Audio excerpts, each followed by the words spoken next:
Praise అలాడ్ అందరికీ ప్రభు నామానికి స్తోత్రాలు. మెనోహో యూట్యూబ్ ఛానల్ అందరూ చూస్తున్నారా? అయితే మీ అందరికీ వందనాలు. మరొకసారి దేవుడి వాక్యంతో మీ ముందుకు వస్తున్నాం. ఇది నా వాక్య ధ్యానం. యోహాను సువార్త 4వ అధ్యాయం 23వ వచనం దేవుడి వాక్యం. అయితే యథార్థంగా ఆరాధించు వారు ఆత్మతోనూ సత్యముతోనూ తండ్రిని ఆరాధించు కాలము వచ్చుచున్నది, అది ఇప్పుడును వచ్చే ఉన్నది. తన్ను ఆరాధించువారు అట్టివారే కావాలని తండ్రి కోరుచున్నాడు. హల్లెలూయా. దేవుని వాక్యం సెలవిస్తుంది ఏమని? అయితే యథార్థంగా ఆరాధించువారు. దేవుని మనం యథార్థంగా ఆరాధిస్తున్నామా? మనల్ని మనం పరీక్షించుకుందాం.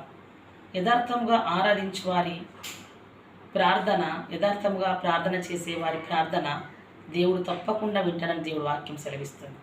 మనలో ఏ కపటము, ఏ భేదము లేకుండా దేవుని యందు యథార్థత కలిగి ప్రార్థించాలి, ఆరాధించాలని దేవుని కోరిక.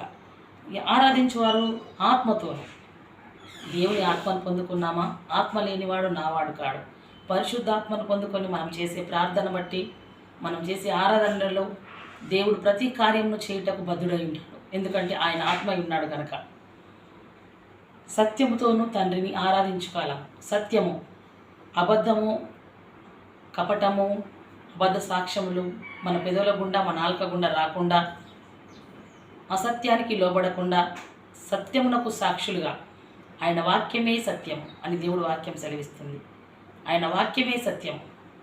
అందుకే దేవుడు అంటున్నాడు, యథార్థంగా ఆరాధించువారు ఆత్మతోనూ సత్యముతోనూ ఆరాధించు కాలము వచ్చి ఉన్నది, అది ఇప్పుడు వచ్చే ఉన్నది. తండ్రిని ఆరాధించువారు అట్టివారే కావాలని తండ్రి కోరుచున్నాడు. ఆయన కోరిక చొప్పున మనమందరము ప్రభువు నామములో తన వాక్యము చొప్పున నడవాలని తండ్రి కోరుకుంటున్నాడు. ఈ వాగ్దానము, ఈ దినము దేవుడు మనకిచ్చిన వాగ్దానం. మనందరి ఆత్మ నిమిత్తం దేవుడి వాగ్దానం దీవించునుగాక. మనమందరము దేవుణ్ణి ఆత్మతో సత్యంతో ఆరాధించు కాలము, మనందరినీ దేవుడు ఆత్మతో నడిపించే కాలం మనలో సంచరించునుగాక. దేవుడు మనలో నిలిచి ఉండి నడిపించునుగాక. యేసు నామమున అడుగుతున్నాం తండ్రి, ఆమేన్.